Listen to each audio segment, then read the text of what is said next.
नमस्ते। मैं ऋषि पांडे आप सभी का स्वागत करता हूं आपके अपने एमईएस ऑनलाइन क्लास में। तो चलिए आज हम पढ़ेंगे साइंस। किस क्लास का? क्लास 5 का। ठीक है ना, जिसका नाम क्या है? वनस्पति जगत। यूनिट 1 का है और सब मतलब वो क्या है? जीव जगत या लिविंग वर्ल्ड। ठीक है ना। तो चलिए हम इसको देखते हैं। चैप्टर नाम क्या है? वनस्पति जगत, द वर्ल्ड ऑफ प्लांट्स। ठीक है, वनस्पति मतलब क्या होता है? वही प्लांट या पौधे। ठीक है ना। चलिए हम पढ़ते हैं। इसमें क्या देखिए, एक बार सिलेबस हल्का सा देंगे हम इसमें क्या क्या पढ़ेंगे। ठीक है ना। पहला, पौधे उगते कैसे हैं, आज आपको ये भी पता लग जाएगा। पौधों से बीजों से पौधों का उगना, कैसे बीजों से पौधे उग जाते हैं।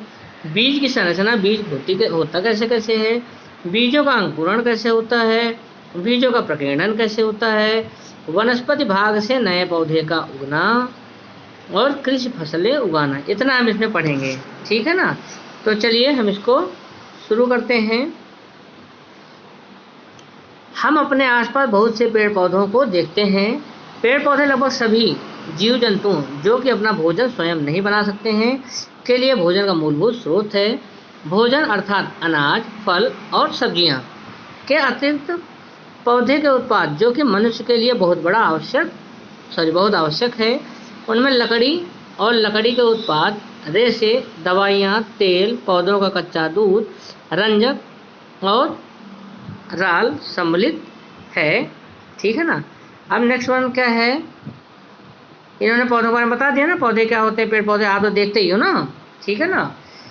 चलिए नेक्स्ट हम देखते हैं पौधे कैसे उगते हैं ना। अब यहाँ से इंपॉर्टेंट होगा, आपने घर पे भी आप पूछेगा कि पौधे उग कैसे आते हैं भाई। ठीक है ना। पौधे प्रकाश संश्लेषण क्या है? प्रकाश संश्लेषण और श्वसन की प्रक्रिया से भोजन बनाते हैं। अगर जैसे हमारे आपके घर पे मम्मी लोग खाना कैसे बनाते हैं? किचन में जाते हैं, वहाँ आग जलाते हैं, इसके मदद से बनाते हैं ना। लेकिन अगर पूछा जाए कि पौधे कैसे खाना बनाते हैं, तो वो कैसे बनाते हैं? प्रकाश संश्लेषण के क्रिया से। ठीक ना। और श्वसन करते हैं। ठीक है ना। इससे भोजन बनाते हैं सूर्य की उपस्थिति में। ठीक ना, सूर्य के प्रकाश की उपस्थिति में, और बढ़ते हैं। ये प्रक्रियाएं पौधों के बढ़ने के लिए भोजन प्रदान करती है। ठीक है ना। पौधा एक बीज से उगना शुरू करता है। कहाँ से? एक बीज से। जैसे आप आम खा के फेंक देते हो उसका बीज ना, तो वहाँ पेड़ जम जाता है। चना खा के फेंक देते हो वहाँ भी जम जाता है ना, तो उसी को बीज बोलते हैं। ठीक है ना। और फिर धीरे धीरे नन्हे पौधे बन जाते हैं, सीडलिंग में परिवर्तन हो जाता है। बीज को बीज आवरण, सीड कोट द्वारा सुरक्षित रखा जाता है। ठीक है ना।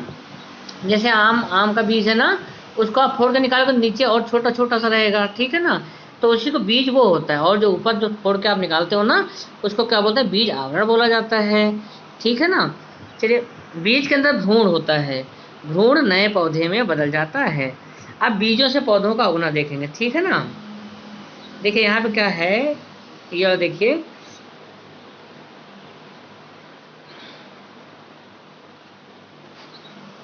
ये देखिए आप यहाँ पे हमारे द्वारा खाए जाने वाले वनस्पति भोज्य पदार्थों के मुख्य पोषक तत्व को लिखिए। गेहूं से हमें कौन सा मुख्य पोषक तत्व मिलता है? खाने वाले तेल से कौन सा मिलता है? और तीसरा क्या है? दालों से हमें क्या मिलता है? ये आप पूछ के लिख के हमको बताइएगा। ये बहुत अच्छा नहीं था, हम इसको कमेंट बॉक्स में कमेंट कर देंगे। ठीक है ना। ठीक है। फूल एक पुष्पित पौधे का प्रजनन अंग होता है। किसका? पुष्पित पौधे का। अब इसमें देखिए हेडिंग क्या है कि बीजों से पौधों का उगना, बीजों से पौधे कैसे उगते हैं। फूल एक पुष्पित पौधे का प्रजनन अंग होता है। पुष्पित पौधे मतलब जो ऐसे पेड़ जो पुष्प से हो। ठीक है ना। प्रजनन अंग से होता है। बहुत से बीजीय पौधे फूलों के अंदर बीज पैदा करते हैं। जब बीज पर्याप्त जल तथा उगने के लिए पर्याप्त स्थान लेकर व्यवस्थित हो जाते हैं तो वे अंकुरित होना शुरू कर देते हैं। एक बार जब नन्हा पौधा बीज से उगना शुरू हो जाता है तो इसकी जड़ें भी उगनी शुरू हो जाती हैं। तब यह एक युवा पौधा का रूप ले लेता है और निरंतर बढ़ता रहता है। ठीक है ना। अब ये एक है उच्च स्तरीय विचारात्मक प्रश्न, फर्न से नए पौधे कैसे उगते हैं। ठीक है, इसको छोड़ दो आप। ठीक है ना। बीज की संरचना कैसे कैसे होती है? बीज आपने देखा है, गेहूं देखा है आपने, गेहूं वो भी एक बीज है। ठीक है। चना देखा है, चना वो भी एक बीज है। ठीक है ना। आम का बीज तो देखा ही है ना, तो वो सब क्या है, एक बीज है, ठीक है ना। देखिए यहाँ पे बीज की संरचना, संरचना मतलब बीज होता कैसे है। जो नहीं देखे, जो बहुत छोटे बच्चे हैं ना, उनको नहीं पता तो बीज क्या होता है ना, ये उनके लिए है, बाकी आप लोग तो जानते ही हो। तो चलिए देखते हैं। बीज के बाहरी आवरण को बीजावरण बोलते हैं, सीड कोट बोलते हैं। क्या बोलते हैं, सीड कोट कहते हैं। बीजावरण भ्रूण को क्षति होने से बचाता है और सूखने से भी बचाता है। बीजावरण पतला और मुलायम हो सकता है, जैसे सेम, सेम का बीज देख रहे हो ना, ये सेम का ही बीज है, ठीक है ना। और मोटा व सख्त भी हो सकता है, जैसे लोकस्ट की फली या नारियल के बीजों में। भ्रूण कोश एंडोस्पर्म एक अस्थायी खाद्य पूर्ति भ्रूण के चारों तरफ विशेष भागों के रूप में रहती है, जिसे बीजपत्र कहते हैं। बीज के उगते समय सबसे पहले दिखाई देने वाले पौधे को उसके बीज के बीज पत्रों की संख्या के अनुसार वर्गीकृत किया जाता है। जैसे घास एक बीजपत्री पौधा होता है जिनमें 2 आवरण होते हैं, उन्हें द्विबीजपत्री बोलते हैं, ठीक है ना। जैसे अगर हम इसकी बात करें तो देखिए इसमें 2 है ना, यहाँ पे देखिए एक ये हो गया, एक ये हो गया ना, टोटल 2 हो गया। ये कितना बीजपत्री हो जाएगा, द्विबीजपत्री हो जाएगा। तो आई थिंक क्लियर हो गया ना। चलिए हम आगे चलते हैं। बीजों का जमना, अगला क्या है, बीजों का जमना, ठीक है ना। क्या है अगला, बीजों का जमना या अंकुरण। बीज कैसे जमते हैं, जब आप फेंक देते हो खा के या चना फेंक देते हो, जम जाते हैं ना।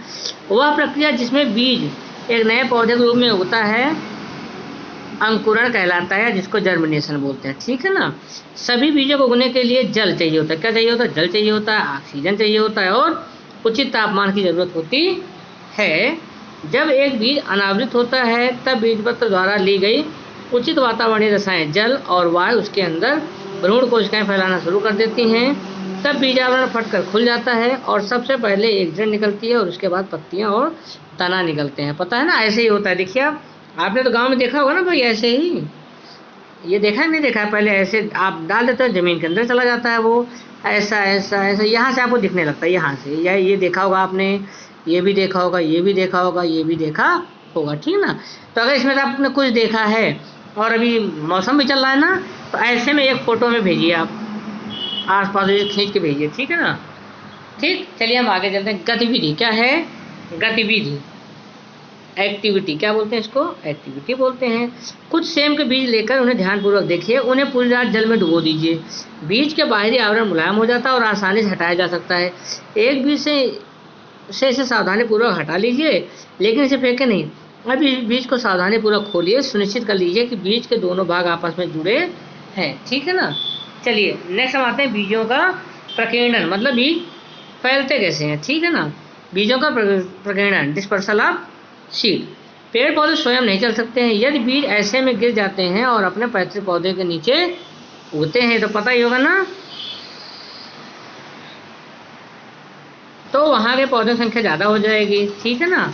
और वहाँ प्रत्येक पौधे के लिए जरूरी पोषक तत्वों की कमी हो जाएगी। इसलिए बीजों को बड़े क्षेत्रफल में फैलाने की ज़रूरत होती है, ताकि बचे हुए कुछ बीजों को उपयुक्त दशाएं प्राप्त हो सकें और वे बड़े पेड़ बन सकें, ठीक है ना। बीजों या फलों को उनके पैतृक पौधे से अलग बिखेरने की प्रक्रिया को प्रकीर्णन कहते हैं, डिस्पर्सल बोलते हैं, ठीक है ना। कहा जाता है पौधे मिट्टी में जमे होते हैं, लेकिन उनका प्रकीर्णन प्रकृति से बहुत से कारकों द्वारा किया जाता है। ऐसे कुछ कारक वायु द्वारा, जल द्वारा, जंतु द्वारा। और वायु द्वारा कैसे हो गया, कुछ पेड़ हैं, कुछ पौधे हैं जिनके बीज जो है वो हवा से उड़ते हुए, जो बहुत छोटे छोटे होते हैं ना बीज, वो हवा से उड़ते हुए काफ़ी दूर चले जाते होंगे। कुछ पेड़ हैं जो नदियों किनारे होते हैं ना, उसका बीज गिरता है कहाँ पे, जल में गिरता है और बहते हुए कहीं दूर चला जाता है ना, तो वहाँ जम जाता है। और जंतुओं द्वारा, जैसे आप देखो ना घर पे जो है, घर के ऊपर कहीं पीपल का पेड़ जम जाता है ना, तो क्या करते हैं जंतु, छोटे मोटे जंतु जो है लेके चले जाते हैं ना उसको। या चिड़िया बैठी, उसके पैर पे लग गया, वहाँ गई तो अगले पैर पे लग गया ना। तो ये सब होता है तीनों द्वारा, वायु द्वारा, जल द्वारा और जंतुओं द्वारा। मान लीजिए गाय भैंस खा रही है, उसके पैर में लग के बीज दूसरी तक चला गया ना, तो ऐसे कई रीजन होते हैं, ठीक है ना। चलिए हम पहले पढ़ते हैं वायु द्वारा बीजों का प्रकीर्णन। हमने आपको बेसिक बता दिया ना, आप देखिए क्या पढ़ते हैं, ठीक है ना। जिन बीजों का वायु के द्वारा प्रकीर्णन होता है वे हल्के होते हैं और उनकी सतह पर पंख या बाल होते हैं ना, ठीक। ये बाल या पंख वायु के साथ बीजों की गति करने में मदद करते हैं। उनके बीजों जैसे डांडिलायन और कपास, कॉटन, कॉटन वही जो रूई का पेड़ होता है ना आपके यहाँ, उसकी बात कर रहे हैं, में लोहे के साथ वृद्धि होती है, जो कि छोटे पैराशूट की तरह कार्य करते हैं और ये बीजों को वायु के साथ उनके पैतृक पौधों से दूर ले जाते हैं। ये बीज जमीन पर गिरते हैं और मिट्टी से ढक जाते हैं। जब वर्षा होती है तो ये उगना शुरू कर देते हैं। ठीक है ना। कितने लोगों ने कपास का पौधा देखा है भाई, रूई वाला? चलिए मैसेज में लिखिए कौन कौन देखा है। ठीक है ना। नेक्स्ट वन है जल द्वारा प्रकीर्णन। अब आपने वायु द्वारा पढ़ लिया ना। जल द्वारा क्या होगा? पौधे के बीज जो बहते हुए जल में या उसके पास होते हैं, ठीक है, मुख्यतः जल के द्वारा प्रकीर्णित होते हैं। इन पौधों में अधिकांश फलों रेशेदार छिलका होता है जो उनके बीजों को गीला होने से बचाता है। प्रत्येक बीज एक कठोर आवरण के द्वारा सुरक्षित रहता है। छिलकों के रेशों के बीच वायु होती है जो कि फल को जल में तैरने के लिए हल्का करती है। उदाहरण के लिए नारियल हजारों किलोमीटर तक समुद्रों और महासागरों में बिना डूबे बह जाते हैं। जब वे किनारों पर पहुंच जाते हैं तो उन्हें सही जलवायु दशाएं प्राप्त होती हैं तो वे उगना शुरू कर देते हैं। तो जल द्वारा ही पता हो गया। अब देखिए जंतुओं द्वारा कैसे जाते हैं एक दूसरी जगह। ठीक है ना। जंतुओं द्वारा बीजों का प्रकीर्णन, dispersal of seeds by animals. बहुत से पक्षी और जंतु बीजों सहित फलों को खा जाते हैं। ये बीज बिना पचे उनके मल या बीज के रूप में बाहर आ जाते हैं। ये बीज जब अपने पैतृक पौधे दूर जाते हैं तो बीजों जैसे जेंथियम में हुक या कांटे होते हैं। वे हमारे वस्त्रों से दूसरे जंतुओं की खाल से चिपक जाते हैं, तब वे दूर स्थानों पर प्रकीर्णित हो जाते हैं। आई थिंक ये भी समझ में आ गया आपको ना। ठीक है ना। नेक्स्ट वन देखिए बीजों का विस्फोट या फटने द्वारा प्रकीर्णन। कुछ बीज होते हैं फट जाते हैं जो दूर तक फैलते हैं। कुछ पौधों में फल जैसे जेरेनियम, गुल मेहंदी, भिंडी जब पूरी तरह से पक जाते हैं तो वे फट जाते हैं। जब फटते हैं तो अपने बीजों को बिखेर देते हैं। बीज बड़े क्षेत्र में फैल जाते हैं और रुक जाते हैं। इस प्रक्रिया को विस्फोट कहते हैं या एक्सप्लोजन कहते हैं। क्या आप जानते हैं जो बीज हमारे वस्त्रों या जंतुओं के फरों से चिपक जाते हैं बर्स कहलाते हैं। इन बीजों के छोटे छोटे हुक होते हैं जो कि हमारे वस्त्रों से छोटे छेदों में फंदों से फंस जाते हैं। ठीक है ना। चलिए हम आगे देखते हैं। पौधे के किसी भाग से नए पौधे का उगना। ठीक है ना। ये तो आपने देखा ही होगा। बहुत से पेड़ पौधे अपने ही भागों से उगते हैं। इन भागों में जड़ें, तने एवं पत्तियां आती हैं। जो पौधे अपनी जड़ों से उगते हैं, शकरकंद, डहेलिया, गाजर, मूली और सलजम जैसे पौधे अपनी जड़ों में उपस्थित कलियों से उत्पन्न होते हैं। यदि आप गाजर का ऊपर वाला भाग काटकर उसे जमीन में गाड़ देते हैं तो इससे एक नया पौधा बन जाता है। ऐसे ही आलू का हो जाता है, ऐसे ही गन्ने का भी होता है। हम आप लोग तो गांव से हैं ना, ये सब तो हम आपने देखा ही होगा ना। चलिए अगला देखिए। जो पौधे तने से उगते हैं, अब तने से उगते हैं ये भी बताना पड़ेगा क्या? नहीं ना। क्यों? क्योंकि आपने वो भी देखा है, गुलाब का पेड़ देखा है ना, ऐसे कई होते हैं ना। यदि आपने कभी आलू को ध्यानपूर्वक देखा हो जो आपने निरीक्षण किया होगा, इस पर निशान या आँखें होती हैं। यदि आप आलू के कुछ टुकड़ों पर जिन पर निशान होते हैं मिट्टी में दबा दें और इनमें कुछ समय तक जल डालें तो कुछ समय बाद आप उगे हुए आलू को देखेंगे। ठीक है ना। ऐसे में बोला कई पेड़ है ना, जैसे गुलाब का ही देख लो ना, उसकी आप टहनी तो लगाते हो, टहनी मतलब वही डाल। ठीक है ना। कुछ स्तरीय विचारात्मक प्रश्न। पौधे रेत की अपेक्षा मिट्टी में अच्छी तरह क्यों उगते हैं ये हमको बताइएगा। नहीं तो आप समझ लो कि इसमें क्या होता है, न्यूट्रिएंट ज़्यादा होते हैं। जो उनको खाना होता है ना, उनका खाना वो ज़मीन में ज़्यादा अच्छा होता है।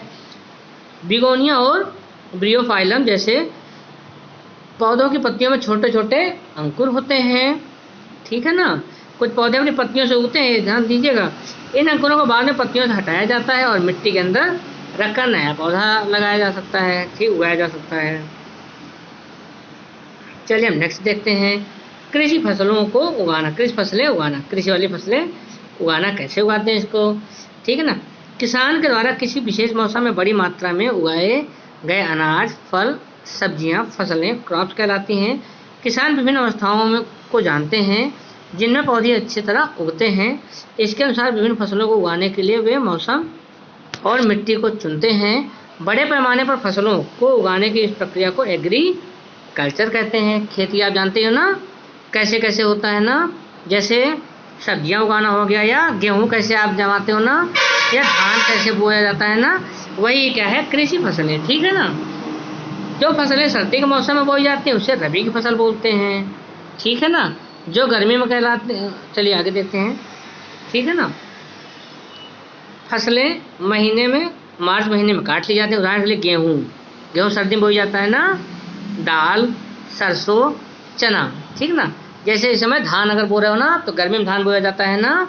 ये देखिए, ये सब आपने देखा ही होगा ना। गेहूँ क्या है, दाल क्या है, सरसों, चना। अच्छा, चावल, मक्का, ज्वार, बाजरा, ये सब गर्मी में बोया जाता है, जिसको क्या बोलते हैं, खरीफ की फसल बोलते हैं।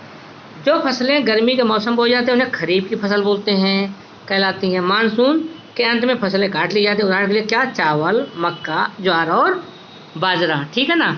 आप बताइएगा इस समय आपके यहाँ पे कौन कौन सी फसलें आसपास बोई गई हैं, कमेंट बॉक्स में कमेंट कर दीजिएगा। चलिए कृषि के चरण देख लेते हैं कि खेती के कौन कौन से चरण होते हैं।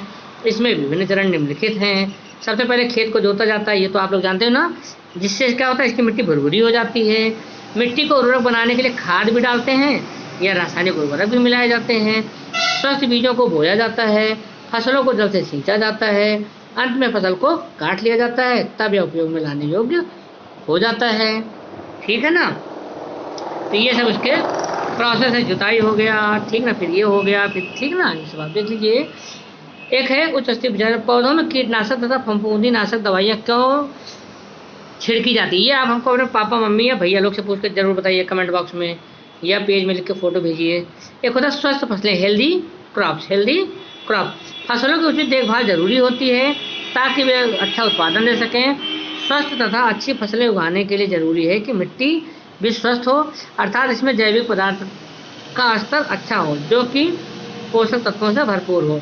स्वस्थ फसलों को उगाने के लिए यहाँ कुछ महत्वपूर्ण बातें दी गई हैं।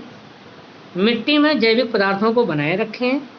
फसलों को अदल बदल कर बोएं, जिसको फसल चक्र बोलते हैं, ठीक ना। नेक्स्ट वन क्या है, स्वस्थ पौधे उगाने के लिए साफ बीजों का प्रयोग करें, ठीक है।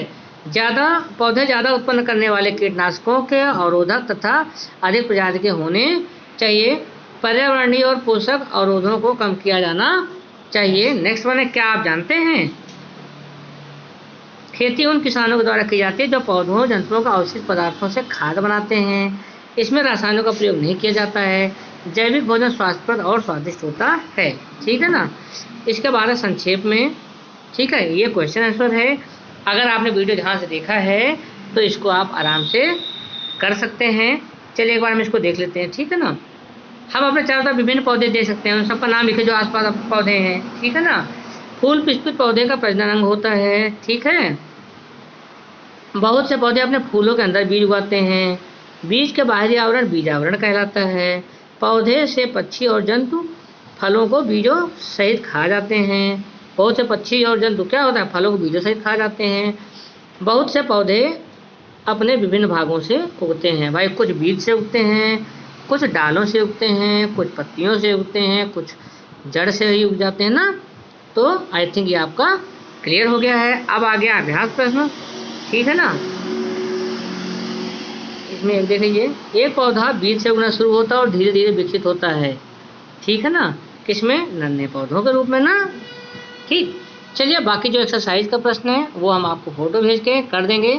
लेकिन अगर आपने ये सब अच्छे से पढ़ लिया है, एक बार देख लिया है, तो पक्का आपको अच्छे समझ में आ गया होगा, ठीक है। तो चलिए, आप इतनी देर हमारे साथ बने थे, थैंक यू वेरी मच।